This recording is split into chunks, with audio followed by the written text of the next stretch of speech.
সালানপুর ব্লকে একগুচ্ছ কাজের শিলান্যাস করলেন বিধায়ক তথা মেয়র বিধান মুখোপাধ্যায়। সালানপুর ব্লকে উন্নয়নের ধারা অব্যাহত।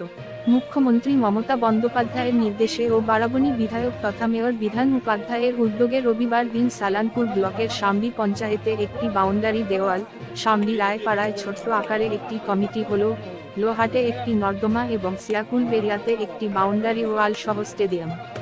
তাছাড়া কল্লা পঞ্চায়েতের অন্তর্গত নেতাজি কলোনির সামনে একটি সাবমার্সেল ও নর্দমা এবং রূপনারায়ণপুর গ্রাম পঞ্চায়েতের অন্তর্গত রূপনগরে মুখ্য রাস্তা সহ নর্দমার কাজের শিলান্যাস করা হল। এদিন সমস্ত কাজের ফিতে কেটে নারকেল ফাটিয়ে শিলান্যাস করেন বারাবণী বিধায়ক তথা মেয়র বিধান উপাধ্যায়। তাছাড়া এদিন উপস্থিত ছিলেন সমাজসেবী ভোলা সিং, পঞ্চায়েত সমিতির সভাপতি কৈলাসপতি মণ্ডল সহ সভাপতি বিদ্যুৎ মিশ্র সহ সমস্ত পঞ্চায়েতের প্রধান উপপ্রধানেরা।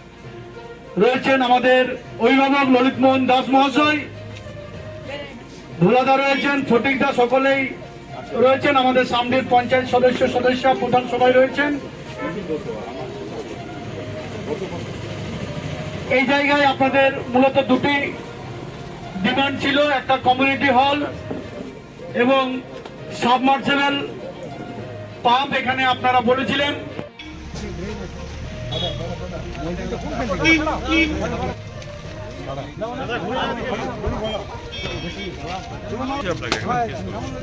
আর ওইটা নিয়ে ই করার দরকার নেই, নিয়ে রাখার দরকার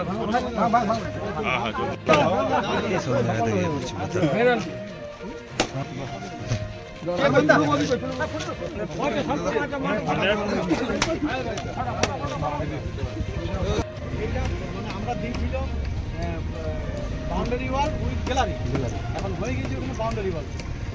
আমরা একটু চেয়েছিলাম যেটা করেছি পঞ্চায়েত ওই 6 লাখ টাকাটা ওকে, আর এটা মেনে দেখি সামনেটা একটু বল দেখাই দিল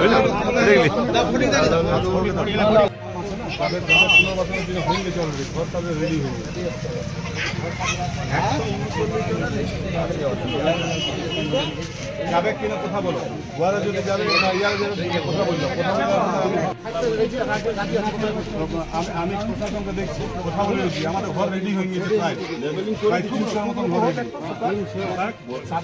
অল টোটাল 6000 ঘর আছে।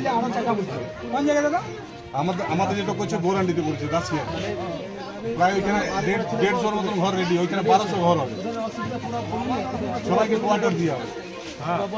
পুনর্বাসন তো ঠিকই, তোমাদের নাম লিস্ট করা আছে নাকি? ওই পাড়াটা লিস্ট করা আছে।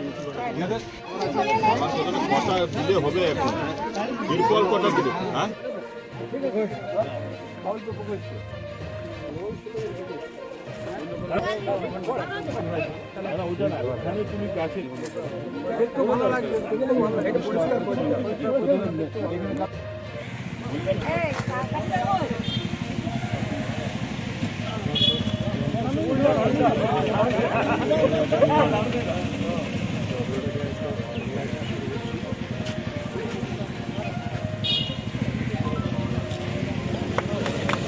পঞ্চায়েত সমিতি আমাদের সামলি গ্রাম পঞ্চায়েত, কল্লা গ্রাম পঞ্চায়েত এবং রূপনারায়ণপুর বিভিন্ন জায়গায় রাস্তা, কমিউনিটি শেড, কমিউনিটি হল, আমাদের মাঠের ঘেরা, ড্রেন, ছোট্ট করে মানে মাঠে যেটা ফান্ড আমাদের যেহেতু কম, তাই যাতে স্টেডিয়াম, তার সামনেতে স্টেডিয়াম একটু চালু করা হয়েছে ছোট্ট করে আকারে। তো অনেকগুলো কাজ, প্রায় 7-8টা কাজের মতো আজকে উদ্বোধন করা হলো।